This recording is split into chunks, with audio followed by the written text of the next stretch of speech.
Welcome back. This is the second course on quantum field theory, and I assume that you have taken the first course that I gave over NPTEL. So before we proceed, let me first tell you the books that I have used for preparing these lectures, and you will also find them useful, books and other sources. So first one is, not necessarily I have used all of them, but it will be useful to know these books. So the first one is Weinberg. This is Quantum Theory of Fields. Quantum Theory of Fields. I'm writing in short. This is volume 1. Okay. Then second book is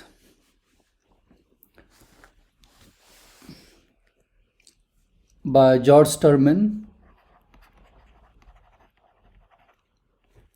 This is an introduction to quantum field theory.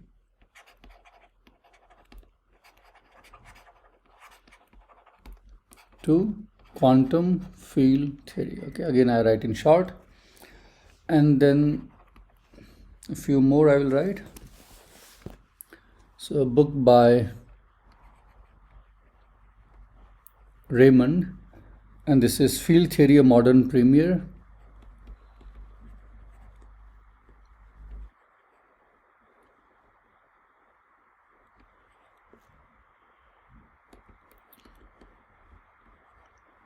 A modern premier, or maybe primer.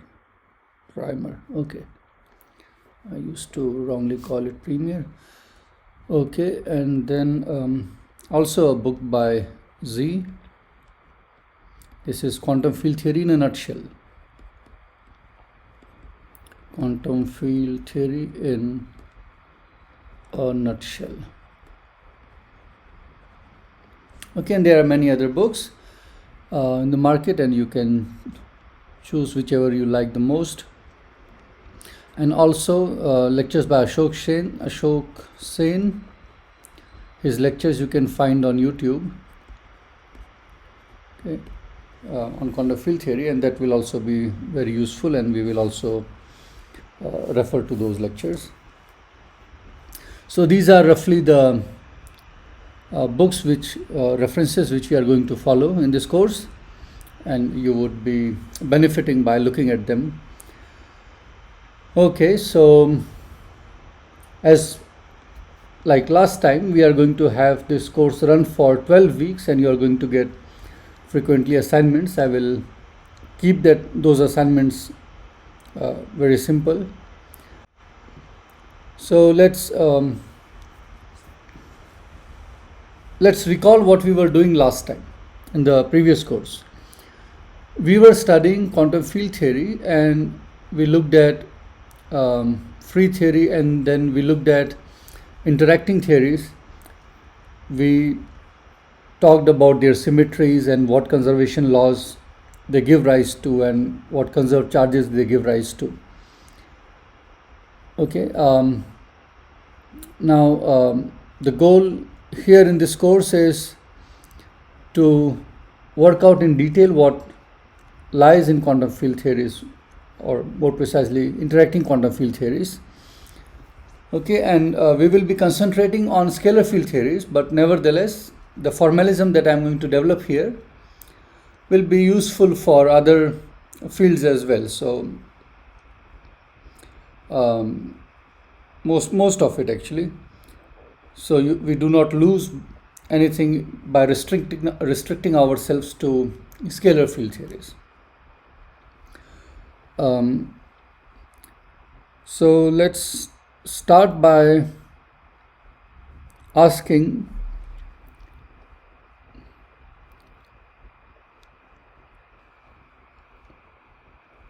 okay, let's put it this way. What is the typical experiment that is done in high energy physics? Okay, I'm going to phrase it in terms of high energy physics, but the things which we do in this course are not limited to high energy physics. They are applicable to other fields as well, like condensed matter and quantum optics and these things, but I will restrict to a discussion to high energy physics as far as setting up the experiment is concerned. So a typical experiment is the following. You collide some particles and you measure some particles. You find some particles in the final state. That's typically what you do. Okay. For example, you might have heard of the Large Hadron Collider, okay, where you collide two proton beams, or let's say two protons, okay, and then you detect things in the detector in the final state. And you must have heard of Higgs boson being detected at the LHC, and many other things are measured there. Let me talk about a machine or a collider that existed before LHC, and it was called LEP. LEP stands for Large Electron Positron Collider. Okay, Large Electron Positron Collider. Okay, positron is antiparticle corresponding to electron. Okay, so here what you do is you take an electron and a proton and shoot them at each other at very high energies. Okay, how high is not so relevant for what I'm going to discuss, but at very high energies, and they collide, and then they produce something in the final state which you see in your detectors. That's a typical experiment. And when you talk about LHC, it is just a little more complicated, because actually a lot more complicated, but one of the complications comes in because your initial state is not a fundamental particle, but it's a proton which has many particles inside it. And that's why I'm more inclined towards talking in terms of LEP. It's more easy to talk. So suppose you are doing an experiment at the LEP where you fire an electron towards the positron and they meet and collide and produce something. What is that you would want to ask? Or even before that, let's see what comes out of those collisions. So typically what will happen is you will get many different outcomes. So suppose you collide one electron and one positron, let's say first collision happens, okay, and you get two photons in the final state. That's one possible outcome, and that you can detect in the detectors. You'll see those two photons coming out with some energy and some momenta. Okay, by momenta, it's clear that depending on the momenta, they will be going in different directions. Now think of colliding the next set of electrons and positrons. So the second set comes in, they collide, and they might not produce two photons this time. They might produce two Z bosons in the final state. That's a possible outcome. Let's collide the third set, an electron and positron. You might get again a final state which contains two photons. So you detect this time two photons in the final state. So these electrons and positrons, they disappear and they leave behind two photons. That's another outcome. Let's collide the fourth one. And this time you might get two W bosons in the final state. Fifth one you collide, you may get 10 different particles in the final state. Okay. So you see there are many different outcomes that are possible given the same initial state. So I'm not changing the initial state. I still have the same electron, the same proton, positron coming in with the same energy. Okay, they both disappear, but they produce something else in the final state. Okay, so there are several possibilities. And what you would like to know is the following. What you would like to know is, what is the probability that if I fire an electron with this momentum and a positron with this momentum, Okay, I don't have to specify energy because masses are known, so mass energy gets fixed.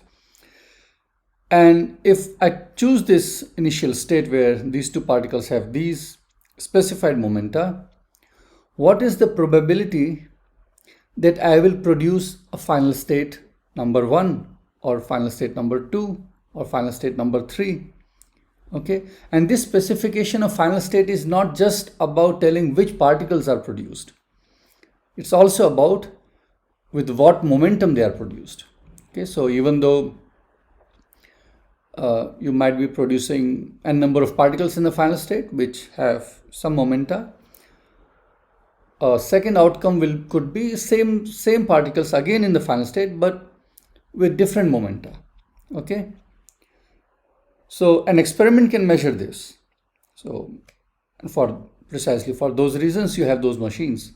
So experiment can measure, and if you believe that you have a theory which is correctly going to describe electromagnetic interactions, electrodynamic interactions or electroweak interactions, then you take your model which you believe is a description of those interactions, calculate these probabilities, probability of these events which I have talked about, and see what you get.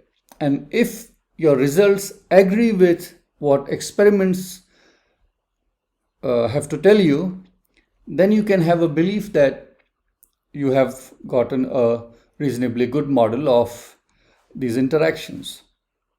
Okay, so that's the goal. The goal is to predict the probability of a given initial state to emerge as a given final state. Okay, if we know these things, then we know the dynamics of the theory. Okay, that's what the prediction would be from the theory side. Okay, so that's what we want to do. So let me just write down here. So as I was saying, you could take an electron, I will write as E minus, and a positron. The symbol for a positron is E plus. Okay, and these two collide and they might annihilate to give you 2 photons. Gamma is a symbol reserved for photons. Or they could, in another event, give you 2 Z bosons. Okay, or another possibility, in fact there are many possibilities, I am going to list down only a few. They may give 2 W bosons and they may give n number of particles, whatever you wish. Let's say, for the sake of saying, 10 particles moving in different directions. Okay, these are all different possibilities, and you would like to predict what's the probability amplitude or probability of this appearing as this state, or this initial state appearing at this initial state, this final state, and so forth. Okay, once we know this entire set, I can, or even for a smaller set of final state, and I can go and match with the experiment. Okay, and then I can either conclude that what I have is a good description of the interaction, or what I have is pretty useless because it does not match with the experiments. Okay, so either way. Okay, so now that we have told what the goal is, let's try to find out how to answer this question.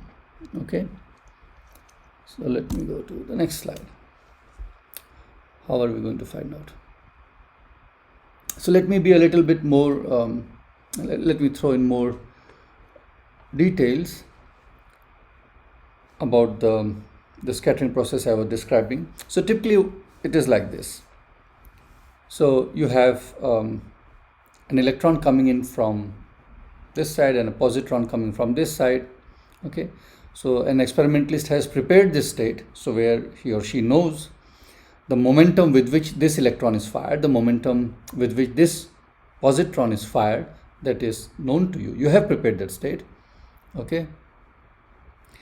Of course, you know the masses of these particles, and then it's going to come out of some, let's call it loosely as a nozzle. So it's going to come out from some nozzle. So you know where that electron was located at some time, okay, at some point of time, and same for here.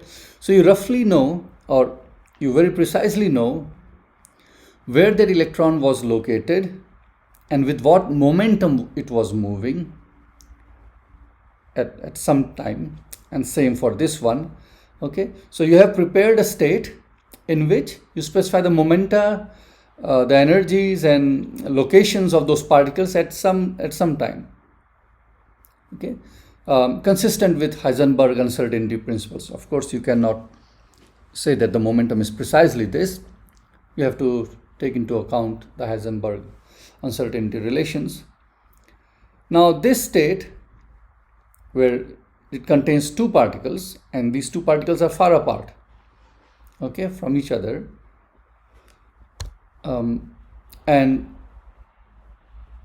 because they are far apart, they are effectively not interacting with each other. Okay, so that's the initial state. They do not feel each other, they are far apart. So non-interacting particles, and I know there are two particles, these electron and positron, and they then start coming closer and closer because they have been fired. So they come closer and closer. At some point of time, they start feeling each other. Okay, and then something happens, and that is what we want to know, what happens. And something happens, some other particles might get produced, let's say 2 photons, but I cannot say that when I'm in that region where the interaction is happening. Okay, I cannot say that because remember, for an interacting theory, the number of particles is not conserved. Okay, that's true in free theory, but not in interacting theory. So this notion of how many particles are there, all this is not applicable here. It's lost. So I cannot say that there are 2 particles or 3 particles or whatever. But something has happened. This state where you had 2 particles, and the way I described, that state is evolving with time. And remember, I'm looking at Schrodinger picture because now states are evolving with time. This evolves with time, and then it produces some state at time t equal to 0, and t equal to 0 is the time I'm going to use for that time when these two start feeling each other appreciably, so that we can say that the states are there is interaction going on. Okay, so they feel each other at time t equal to 0, and of course, as you can guess, it's arbitrary which one you call t equal to 0. If you take a moment earlier or a moment later, it doesn't matter. So sometime you choose arbitrarily. Okay, so they come closer, and then the state evolves again, and when you have waited long enough, this state will evolve into a state which will have fixed number of particles, maybe 2 photons, which are far apart from each other, so that you can say that you have gotten 2 photons or 2 Z bosons. Okay, so what has happened is a state with a definite number of particles which are far apart from each other has evolved into another state which has a definite number of particles which are far apart. Okay, so if you look at, let's refer to time t equal to 0. So compared to time t equal to 0, this state, so t equal to 0, I do not know how many, there is no such notion of how many particles.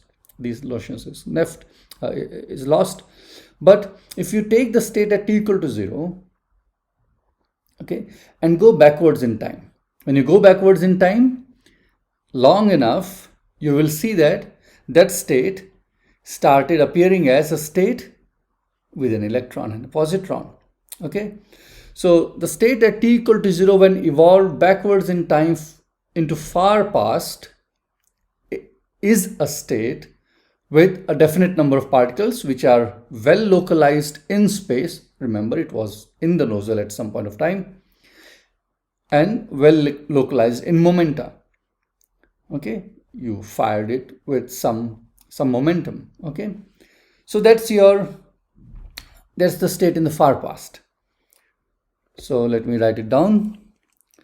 The state at t equal to 0, and remember t is arbitrary, when you go backwards in time, it gives you a state with definite number of particles which are well separated from each other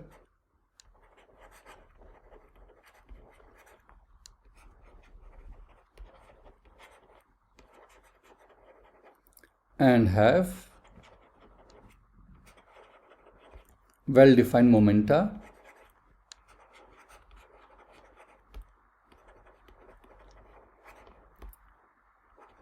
and location. Okay, so this is something in far past. And similarly, if you were to start with the state at t equal to 0, to which this initial state has evolved to, and if you were to evolve it to the far future, that is, you wait long enough, again you have states with a state which has definite number of particles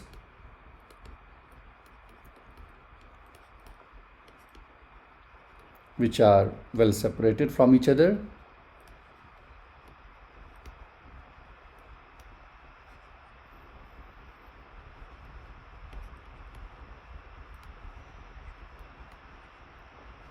and have well-defined momenta.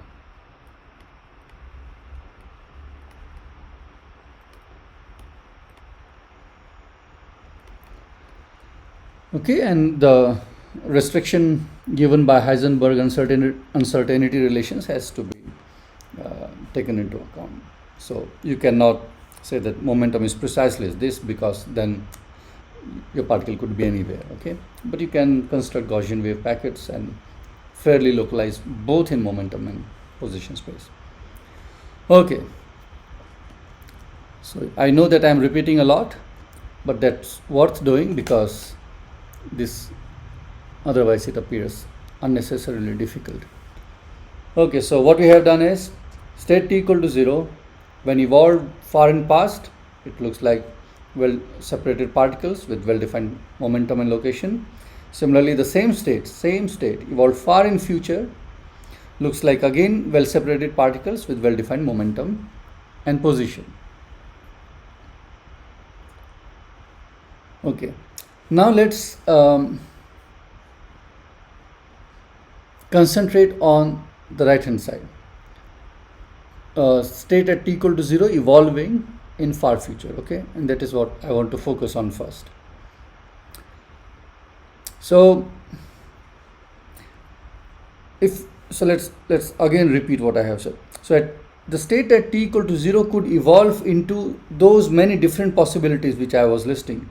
Okay, it could evolve into this, or it could evolve into that, or this could evolve into this or that. Okay, and whatever is possible, it could evolve into this and that. Okay, and of course when you measure you get only one of those. So it makes sense that the state at t equal to 0 you decompose into a set of basis states, where a given basis state would evolve. If you were to take that basis state and if you were to evolve it into far future, you are going to get, let's say, this one. Okay, so there would be some basis state which when evolved into far future is going to give you two well separated photons with this momentum and that momentum. Okay, similarly there will be another basis state which when you evolve into far future would give you only two Z bosons.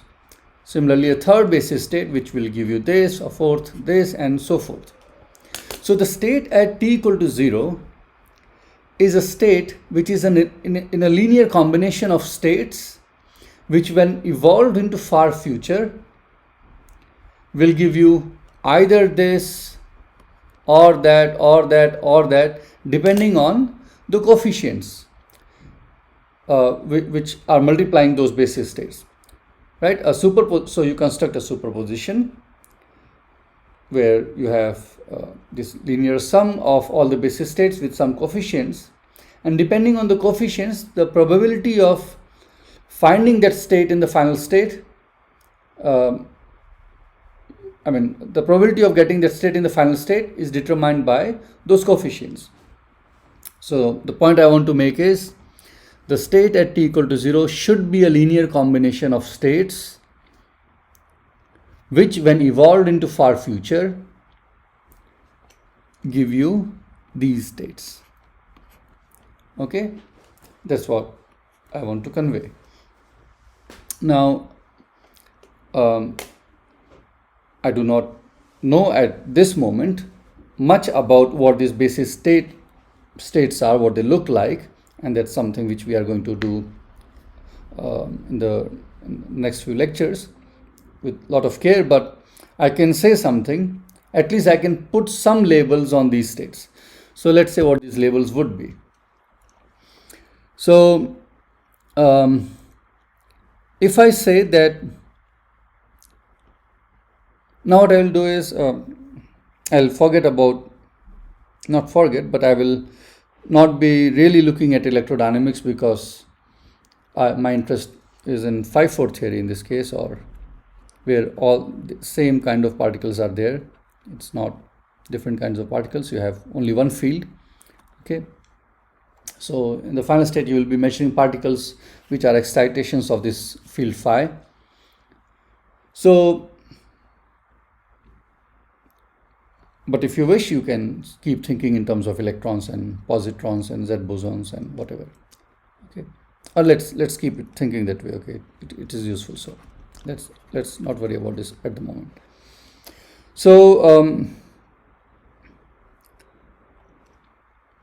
you will have some state alpha, let's call that alpha, which is a basis state. So and depending on what are these different labels that alpha contains, you'll get one basis state or another basis state. Okay, so there'll be some such states alpha which will evolve to those states in the far future. So what could be the possible labels? Well, we could label them like this.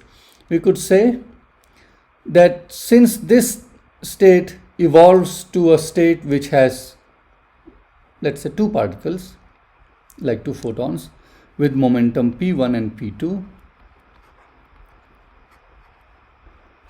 I can label the state alpha like this. Now, I don't think of this as a state which has these two particles carrying momentum P1 and P2. That's not how you have to think about it. As I said, at t equal to 0, so you see the basis states I am talking about at t equal to 0. So whatever I am doing is at t equal to 0, and at t equal to 0 there is no such notion, right? Particle number is not conserved, there is no such notion. So, but since this state, this basis state, by definition, when evolved to far future, gives me two particles far apart with momentum P1 and P2, I will use this as the label. Okay, and in fact, I will put a subscript out here. Okay, which means that this is a state when you evolve in far future, that is the outcome. Okay, final state, outcome, the outcome which I specified earlier. Okay, so now if your theory contains only scalar particles, there is nothing else which you need to specify. If you had electrons and positrons and photons, then you need to also put other labels like charges and other things. But since I am interested in only 5-4 theory, I don't need to put any other labels. It's the momentum which is the only label. And energy is not an independent label because the masses of the particles will be known. And once the masses are known, the energies are fixed by knowing the momenta. Okay, so what I have argued till now is that at time t equal to 0, there has to be a set of basis states which will be labeled, which can be labeled like this. Okay, and these evolve to those states. And there will be a lot of such states, right? It's not just 2 particles. As I said, you could produce 10 particles also. So there will be another state which will have some momentum P1, some momentum P2. Okay, another particle carrying momentum P3 and P10. And we also put this subscript out. Okay, and at this moment I am not telling you what this state contains, what it looks like. We do not know. That's something we'll figure out later. So in general, we can say the following, that at t equal to 0, we have a set of basis states which can be labeled as the following: P1, P2, En. Okay, where n will take different values, and we have put a subscript out. Okay, and these basis states should form a complete set, right? Because any final state we should be able to write as a linear sum of these basis states. So you multiply with appropriate coefficients, but once you have taken all the basis states, whatever final state you get can be expressed in terms of these basis states, so that they should form a complete set.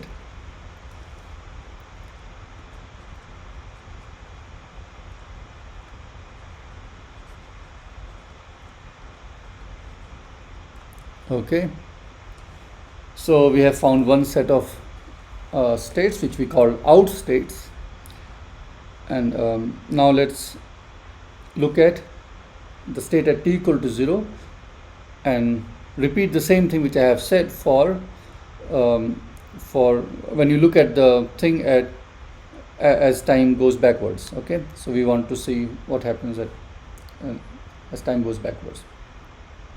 So till now the experiment I have been describing had only 2 particles, an electron and a positron, in the initial state, but that's not necessary. You could imagine 10 particles coming together and colliding, right? Or 20 particles coming together and colliding. You could collide 5 electrons and 17 positrons together. Okay, so that's another one thing to keep in mind. It's not just 2 particles in the initial state. So all these particles would come and interact and create a state at t equal to 0. Okay, and we start from that state at t equal to 0, and let's move backwards in time and see what happens. So whatever state you have at t equal to 0, when you go backwards in time, okay, it will correspond to some state. It will give you some state which contains definite number of particles with those definite momenta and definite location. Okay, so repeating the same arguments, exactly the same arguments, we can argue that again at time t equal to 0, we get another set of basis states which we can label as Q1, that's the momentum of one particle, momentum of another particle, and so forth. I am putting M, which is distinct from N, because the number of particles in the initial state and the final state could be distinct. Okay, and I also put a label N. Okay, so you could, the state at t equal to 0, you could write as a linear combination of these in states. So these are called in states. This is all standard terminology. Out states. Okay, So you could express the state at t equal to 0 in terms of these in states and also in terms of out states. Okay, and of course these basis states are not belonging to different Hilbert spaces. They belong to the same Hilbert space, and you are talking about the same system at t equal to 0. Good. So now that I have at least given I have at least labeled the in and out states, even though I have not provided any description. Now I can ask my question again. How do I, what's the probability of some initial state in far past or t equal to minus infinity to appear as some other final state in far future at t going to plus infinity? Okay, what's that probability? Now, that answer is contained in the following. If you could answer what is the probability of a given in state or the probability amplitude of a given in state to appear as a given out state, then your job is done, because once you have this information, you can answer the question, what's the probability amplitude of an initial state in the far past to appear as a final state in the far future. Okay, so our question about those probabilities of the events in the collider can be now cast into the following question. And the question is this: what is the probability amplitude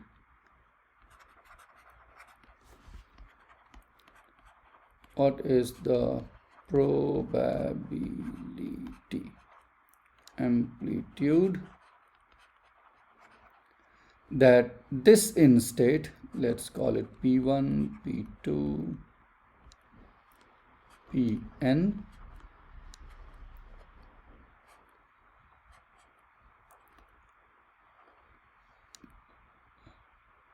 of this to appear as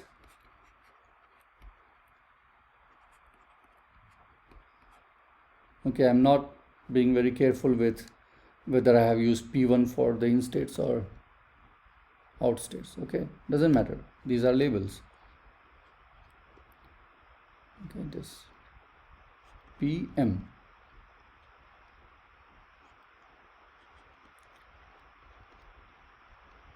Okay, or more precisely, what I want to know is this following object.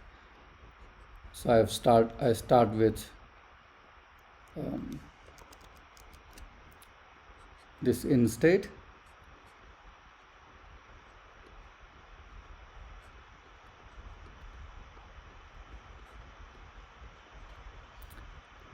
and I want to know this object.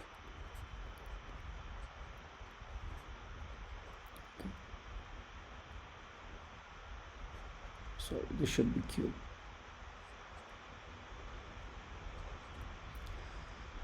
Out state. Okay, so that is the object we want to calculate, and this is called the S matrix element, which is we can write it as the following.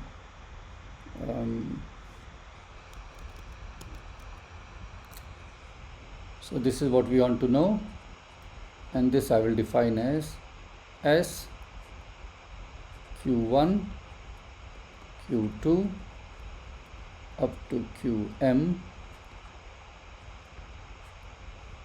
P1 P2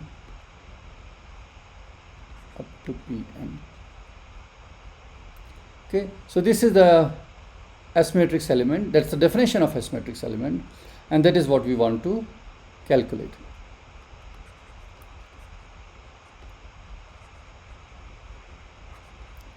Okay, I hope it's clear why we want to calculate such an object, because once you know about this object, you can just easily calculate what will be the probability amplitude of an initial state appearing as a final state. Because apart from these matrix elements, there's nothing else, right? Other than is just the how you create wave packets, those functions that you multiply in front of these in front of these in states and out states, basis states. Okay, so the question is clear, and this is what we are going to spend a lot of time with, and we'll try to derive a expression for the S matrix. Okay, and the next goal would be to, after that, would be to find a formula for cross section where all this information will go in, so that you can come out with a prediction for experiments and you can measure there. Okay, so we'll stop here and we'll talk more about these things in the next video.